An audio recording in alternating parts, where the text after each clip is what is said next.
I am happy now to announce Lelio himself. Lelio Baldeschi from Brussels, and he's going to present a special actual case. Lelio, please. Good afternoon, everybody. Dear Christoph, dear colleague, thank you very much for this kind invitation. The challenging case of today concerns a patient affected by Graves' orbitopathy who received an mRNA vaccination anti-SARS-CoV-2. The prevalence of Graves' orbitopathy in Graves' disease is about 50%. Of this 50%, only 3 to 5% of the cases has a sight-threatening disease. Sometimes the threatening disease is refractory to glucocorticoid treatments, and the orbitopathy can worsen despite administration of glucocorticoid. In very severe case like this one, there is even orbital fractures, and the great congestion that follows can be treated with extensive bone decompression, like in this case. Bony decompression can restore the high congestion that was present at the beginning. But as you can see here, also in the most severe cases, in the most severe congestion, the redness of the conjunctiva and the perikeratic injection never reach the sclerocorneal limbus. That's a typical sign of Graves' orbitopathy. When you see redness and perikeratic injection reaching the sclerocorneal limbus, it might be that you are dealing with a carotidocavernous fistula, like in this case. Recently, I came across a patient with similar symptoms to the previous one. So, severe perikeratic injection reaching the sclerocorneal limbus. That was weird for a Graves' orbitopathy patient, but indeed, he was a Graves' orbitopathy. He was a male patient, age 43, ex-smoker.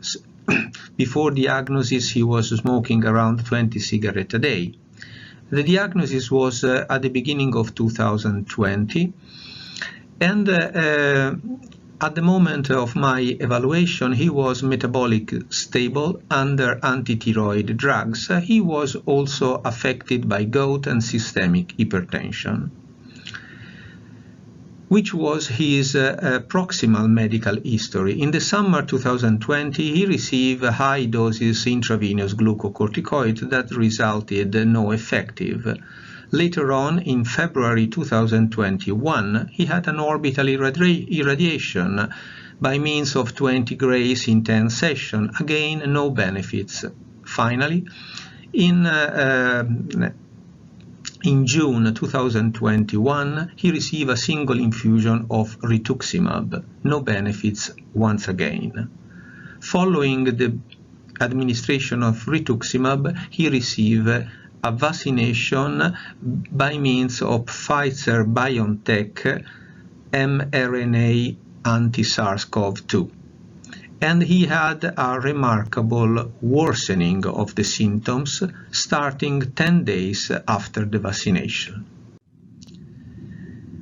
When he came to my observation, there was an old MRI done. It was dated December 2020, so it was not possible to assess what was going on in the hot orbit of this unlucky patient. So I ordered an MRI and an angio-MRI with the idea that this clinical picture could have been Graves' orbitopathy and carotidocavernous fistula, or a thrombosis of the sinus cavernosus, as it was described already as a complication of anti-COVID vaccination. It took 3 weeks to have him back with the requested exam, And the clinical picture at that time was greatly deteriorated. He had severe corneal erosions, and the exophthalmos was much more severe than at the beginning. Let's say the angio-MRI was unremarkable. It shows only an agenesia of the left anterior branch of the Willis, and there were no sign of thrombosis of the sinus cavernosus. Looking at the MRI performed in December 2020 and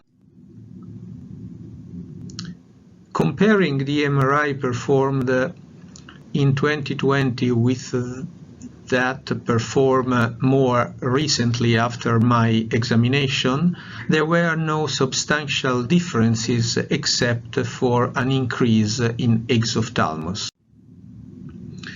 Looking at the vasculature of the two MRI, we detect well-defined superior ophthalmic vein in 2020 and ill-defined superior ophthalmic vein the year thereafter.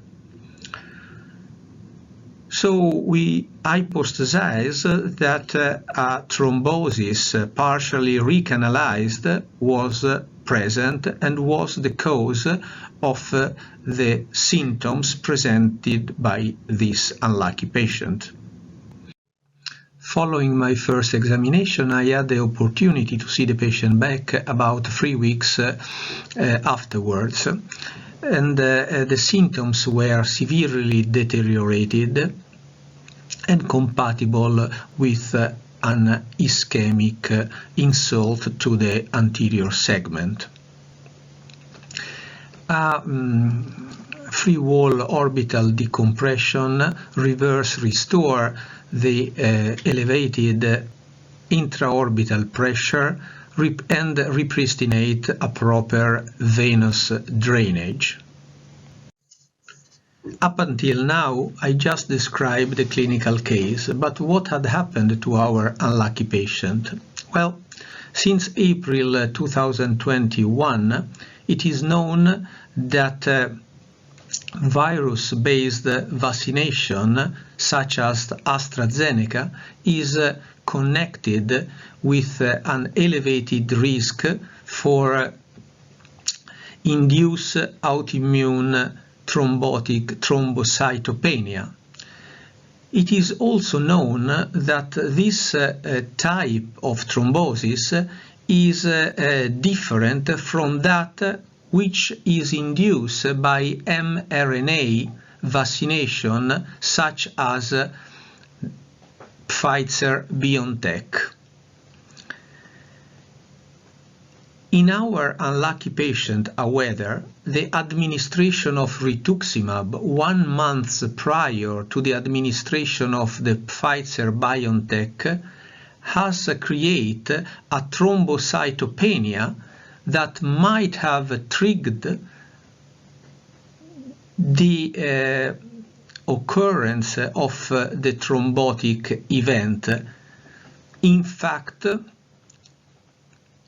mimicking an etiopathogenesis similar to that which takes place in virus-based vaccination.